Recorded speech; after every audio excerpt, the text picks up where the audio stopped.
So in 2019, we began the process of building a new strategic plan, and we didn't just pull our ideas out of nowhere. We decided to do it through a couple different ways. The first is we held over 24 focus groups in all 13 of our states. So we had people, our staff going around, setting up meetings, some of them virtual, a lot of them in person because it was 2019, and did a bunch of listening tours essentially. We also had an online survey of Southern Jewish communities. So we sent out a survey whether you were an education partner or not an education partner. We want to be able to serve everyone in our region. And another big piece was we held interviews with stakeholders conducted by an outside consultant. Who is a stakeholder? Lots of you are stakeholders as ISJL education program partners. Some of that is our former staff, our current staff, our board members, people that have been partners and are no longer or just participate in one aspect of the Institute's offerings. And we learned some things, some big things that we learned. One is that no other organization is doing all the things, everything we do.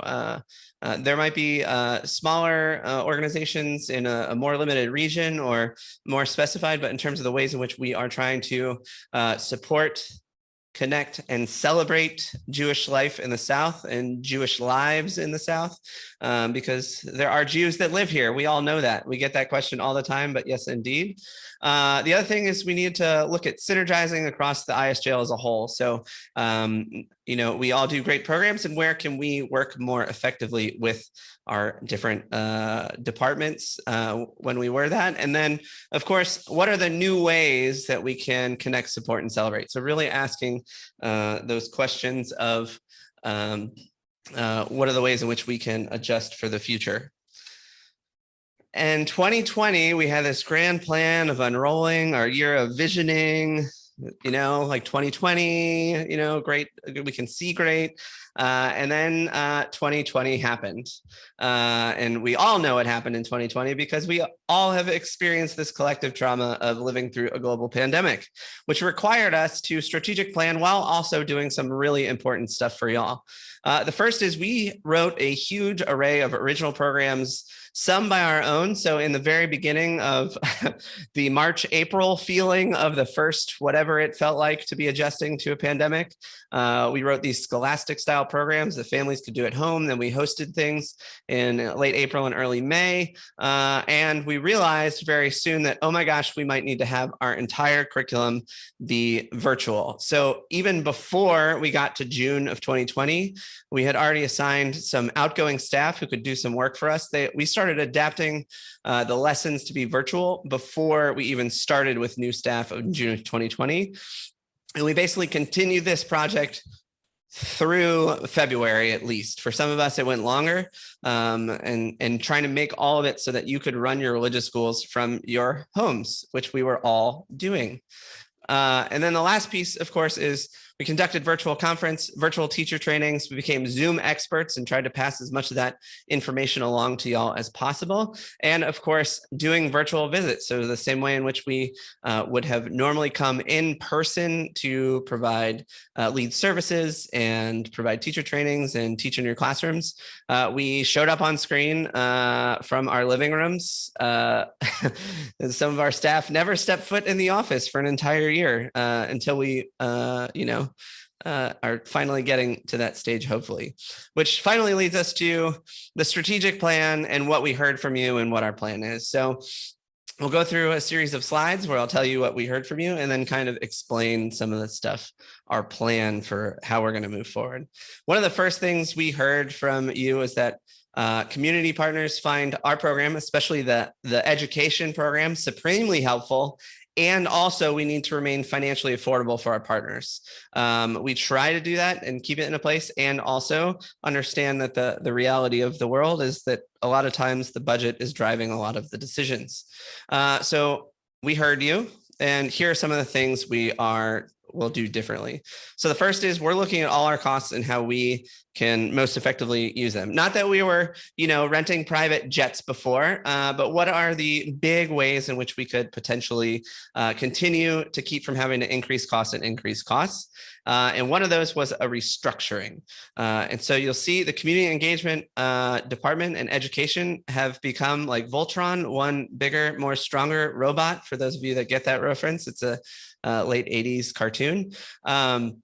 And looking at our overall staffing. So, Rachel Glazer, we're so excited to have her in as our assistant director and bringing the knowledge that she had from the community engagement and trying to bring a little bit more social justice to all of our programs and all that sort of stuff. And looking at how many staff members we carry and how they are serving the communities. One of the big things we did was we relocated the ISJL. If you followed us on Facebook, we had a Facebook Live a couple of weeks ago. We moved into Beth Israel congregation in Jackson, Mississippi, because the Institute has always been located in Jackson. Some people might say, why are you in Jackson? There's 4 rabbis in this town, didn't you know? But it's some great synergy and is also a good way to save on some costs in the move. And then, of course, leveraging technology. What are some of the ways in which we were trying to do things in person that we can now potentially do them virtually or provide resources and all that sort of stuff? One of the big things we heard from you was that summer visits are extremely taxing on ISJL staff, and more importantly, our partner communities. So some of our communities, a good number of them are I think our median or mean, I can't remember the difference between the two. Our average size of religious school is like 26. Now you might say, oh my gosh, that's so large, that's so small. We have a big bulk of congregations that are in the like 20 students to maybe 40 students range. A lot of times those communities might be located in small towns where people own their own businesses or they're college towns. And we send 5 fellows to stay with one family because it's the only family in town or the only community partner in town at that moment. And that summer visits are this huge burden. And we heard you. We are going to communicate with you without traveling in the summer. For the first time in my tenure, except for last year because of COVID, that was the world is telling us not to do this. And now we are making the decision. We realize we can do the program well without traveling to you and burdening you with our staff coming every summer when you're on vacation or at camp and all that sort of stuff. What we're going to do is plan and program right. So we're going to take that time when we're not traveling now to kind of think about how we can work on curriculum, work on programs for the upcoming year before we get to it. So we're not in the middle of it. And we're going to give our new staff even more training. So it used to be we did a month of June, get ready for a conference, train, maybe 2 weeks in July, and then we're throwing them in the deep end and getting on the road. And now we're going to have extra weeks where we can really prep them to lead programs and do stuff in your community. And the last of the things is thinking through that time as we're thinking through how to digitize some of our trainings for our communities, digitize some of the things. And I'll have a little bit more on that in just a moment. What else did we hear from you? Programs are a valuable asset. Communities who know about the ISJL's program bank love it, but too many communities still don't engage with it. So we have been writing programs for 20 years and we saved them all. And we continue to get requests of, oh, hey, do you have something like this?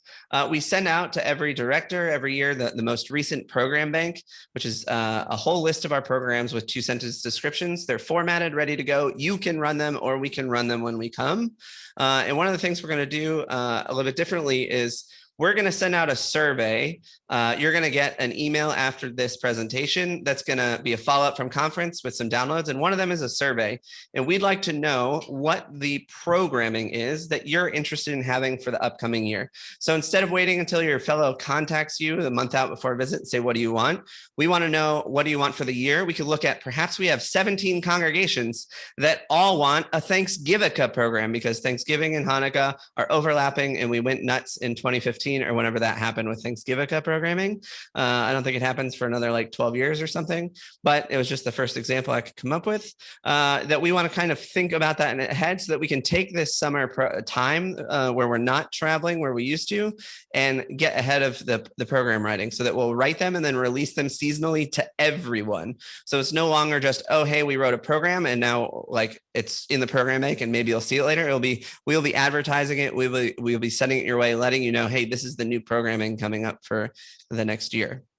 And we're going to try and automatically send you programs that you can run for upcoming events. So if you look at the weekly email we send, we routinely have ideas, and every now and then it'll be a program from our program bank. We're going to make sure there's one in there every single week. And perhaps we might be having weekly emails that are just our programs every now and then, so that you are getting those updates. What else did we hear from you? This one is a big one. The needs of our smaller communities are drastically different than those of our largest communities. You might say, oh, we're so small. We have 40 member units, a part-time rabbi. Then there are communities that are 11 member units with no clergy person whatsoever. And then we have congregations with 200 students. I don't even know the member units with 6 clergy persons. The needs are much different. And so what we're looking at thinking through is revising how the visits happen and how many a community gets in a particular year, so that we can focus visits on the smallest of our communities, which really feel like they benefit from that in-person more, and then serve our larger communities robustly, but more often remotely. Our plan is that everyone will get an in-person visit if they choose to do so. And then hopefully, depending on the number of communities we have, we'll be able to add more and more visits to the smaller communities, kind of prioritizing those without clergy, without full-time professional staff and that sort of stuff. Everyone still gets assigned a program associate. Everyone gets assigned a staff member, has access to the weekly emails, all that sort of stuff. It's just about how we're getting on the road and who we're visiting in person. What did we hear from you? Find other ways to get our offerings into the hands of parents, teachers, and students. So a lot of our communities, just the ed director knows, or only the ed director can use it. And we do so much more than just provide the curriculum. And so one of the things we heard, and what we'll do differently, is we are trying to figure out how can we make recordings of our trainings, kind of like lifeguard training, but for teachers and directors, that can be run with our staff. We want to make those things available through other means. So for instance, digital download. If someone needs a program, they can download it, not just for our communities that are already partners, but also for some that are not partners, that we say, hey, you can pop on our website and download this for your needs, etc. For our community, we have videos that are ready to be released. We just have to get them uploaded to YouTube, and then you'll be getting a separate email with these videos. We're thinking through, what are the top 3 things we get asked to do in the summer, or that we do at conference? The first one is, are you new to the curriculum? Either you're a new director or you're a new teacher. We'll walk you through the basics. So we have a video that's ready to go, where in traditional ISJL form, you watch a piece of the video and then you pause it and you do an activity. So it's not just us talking at you, it's you interacting, so that almost like we're training. And this is where our staff can run it with you, this training, or you can run it yourself and watch the video and then come to your fellow afterwards with questions, your program associate afterwards with any questions. Are you not sure how to adapt for time or number of students? We got you covered. This is a thing we get asked to do every single year, which is, hey, I have 16 students. I only have 2 teachers. How do I break up my students? And we are happy to consult on that. And also, we've provided this training series video, the Education Team Study Hall series, on adapting the curriculum for advanced Qs, to say, okay, you only have 25 sessions and we have 30 lessons. How do you cut that down? You can watch this video. Your teachers can watch this video, and then you can come to us with any questions, or we can consult with you after. You can say, hey, I really like this plan. Can you check it for me? And that, of course, with our communities, we always have new teachers to the classroom, not just our curriculum. And if you're a first-time teacher, here's a crash course for setting up your classroom, kind of like a survival float. We're just doing the survival float, right? We're not teaching you how to do the butterfly stroke in terms of teaching, really advanced, really hard. We'll get to those videos. We're planning on doing more over the course of the next couple of years, but this is the first 3 that we've already done that are getting ready to be uploaded and released. What did we hear from you? Conference can be a barrier to participation, both financially and time-wise. So going back to some of our communities, with only 4 people available, and 3 of them run their own business. So it's always the same person to come all the way to Jackson and spend that money. So one of the things that we heard and that we're looking to do differently is collective enrichment throughout the year, a la mini conferences and teacher training, kind of like today, that we would do more throughout the year and make them available. And that leads me to say to all of you to save the date, as I mentioned in our first session, save the date for August 29th at 1 p.m. Central. We are going to be blessed with a workshop on raising A+ human beings by Dr. Ron Wolfson and Dr. Bruce Powell. There is a cost per person, and really important at the bottom, it says registration includes a free copy of the book shipped to you. So not only are you getting to learn with them and learn from them, but you also get a copy of the book shipped to your home.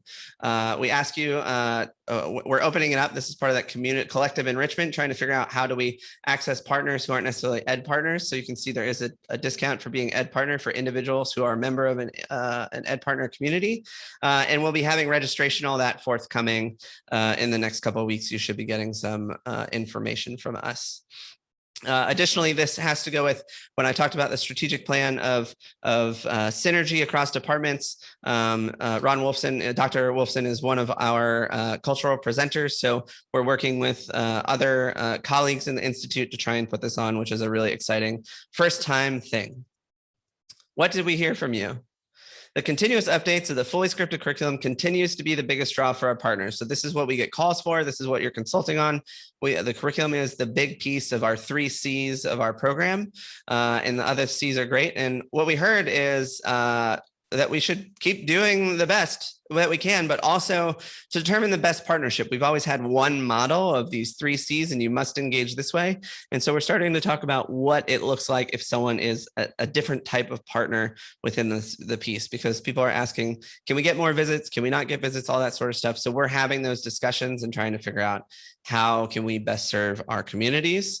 Wanted to let you know, because of what we did in that earlier slide, updating kindergarten through 7th to be virtual, which you can still have access to if you would like, if you liked those shorter lessons. We are going to be updating next year, 2nd and 5th grades, because we've had some feedback on that. And then we're real excited.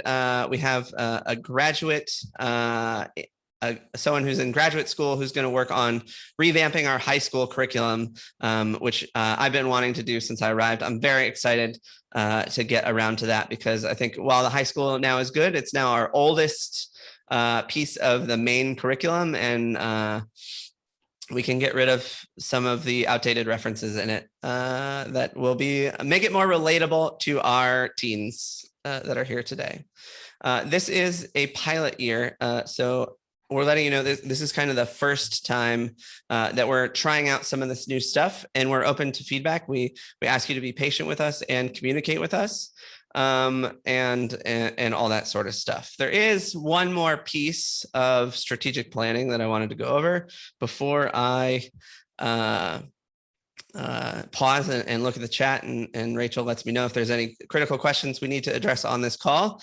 And that is, remember when I talked about stakeholders wasn't just our community partners, but it was also former staff. And what we heard from you is that you love the interns, and that the interns sometimes have trouble describing what the job title means. There is a big problem in both these sentences. We have never sent you interns. At no point have we sent education interns. They've always been known as fellows, education fellows.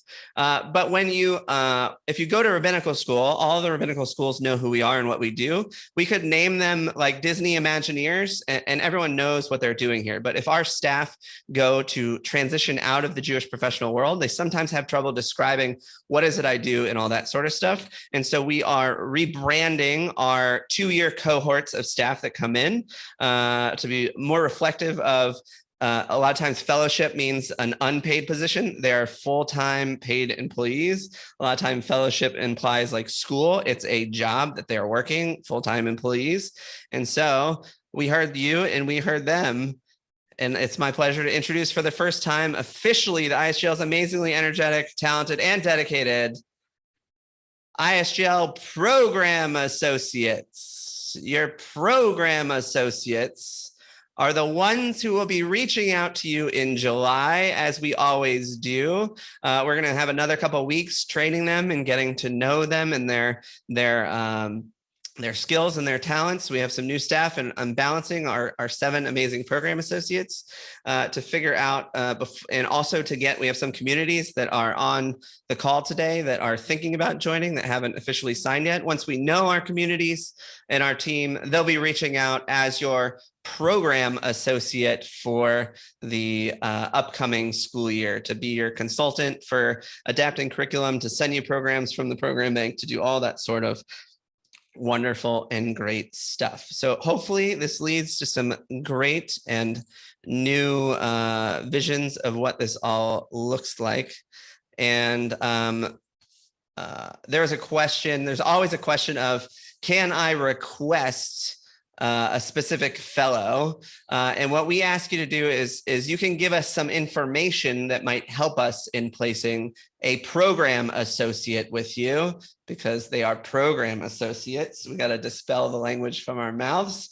That if you have a need for, say, someone who's great with running family retreat, because you're planning on instituting one for the year, or you don't have a rabbi, so if a fellow has the ability to lead really strong services with perhaps plays an instrument, that information we can try and take into account. It's important for us to make sure that our staff is nice and balanced, so that we don't have one program associate that's responsible for 3,000 of our 4,000 students and one program associate who's responsible for 2 students, or that one program associate is getting up at 5 in the morning every single Friday to fly to Virginia or El Paso, Texas, as well as a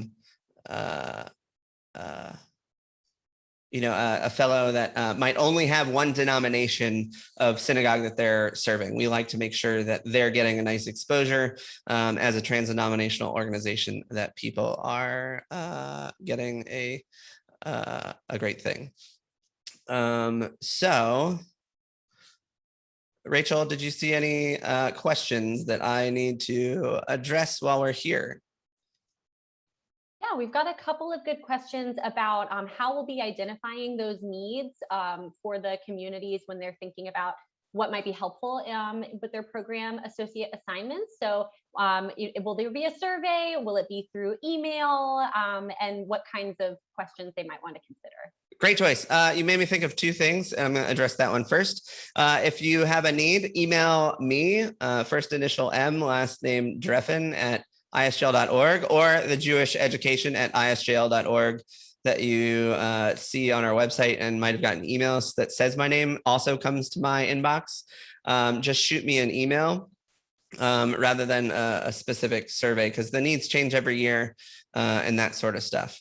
If in relation to surveys and all that sort of stuff, for the programming, the seasonal programming, in the email that you're going to get in probably 10 minutes that will have both a conference survey Google form, there's also a program survey form, so that for the seasonal programming, so you can say what is the topic, you want it to be God, or you want it to be under spirituality, or you want it to be under holidays, and then what's the age for it. That we're sending out a Google form as a part of that to directors and all registrants. So if you have a director who's not on this call, they'll get the email too, for you to tell us what is the programming that you're hoping to see in the upcoming year. We've also had some questions about the digital curriculum. One was, will the new updates for 2nd and 5th grade be digital or hard copy? And thoughts about digitizing the curriculum more broadly. Yeah, so our plan is that when we update, we sent out jump drives to everyone, because it seemed like the easiest for our communities to navigate rather than Dropbox. We had some issues with that in the past. That when we update, you will get a hard copy and a PDF digital copy again, same as we did. We've kind of opened that Pandora's box due to COVID, and we're not going to close it, because we know for some of our communities, it's really important that they have directors who or teachers who get sick and they have the curriculum in their house And what do? We have to teach it tomorrow. That to have those has been really important. So we are going to continue to make sure that our partner communities have that. And I believe it might say something along the lines of respecting that digitally in the partner agreement that every community has signed. We also had a question about adult education binders. What's the? That was the extent of the question. We have not printed adult ed. So we created 24 lessons that I believe we released as a part of it should be on the jump drive with the PDF. If you have never seen the PDFs, or if you want to print, email me and we can talk about that. It's one of those, we weren't going to incur the cost of printing, not knowing how many people were going to use it. So if you don't already know, we have early childhood through high school Judaics curriculum, and also it's hard to keep track of what years we did what. I think it was the end of 2019. We had created this new adult ed piece where there are 24 lessons that are not your traditional adult ed pieces. They're very ISJL in that paying attention to visual, auditory, kinesthetic learners. And if you don't have access to that PDF, just email me or wait till you get your program associate and we can make sure that we get it to you. And the last big question I see on here was a question about the frequency of our collective enrichments. The frequency of our collective enrichment. That's a great question.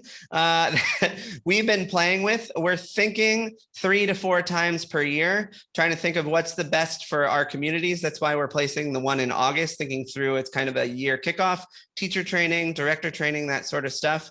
We're open to feedback about that. We're in talks about doing one in January, that first Sunday in January after the 1st, to kind of come back with the Mandel Teacher Educator Institute might have a great thing to work with us that we're excited about. And so we're looking at what's best for our communities.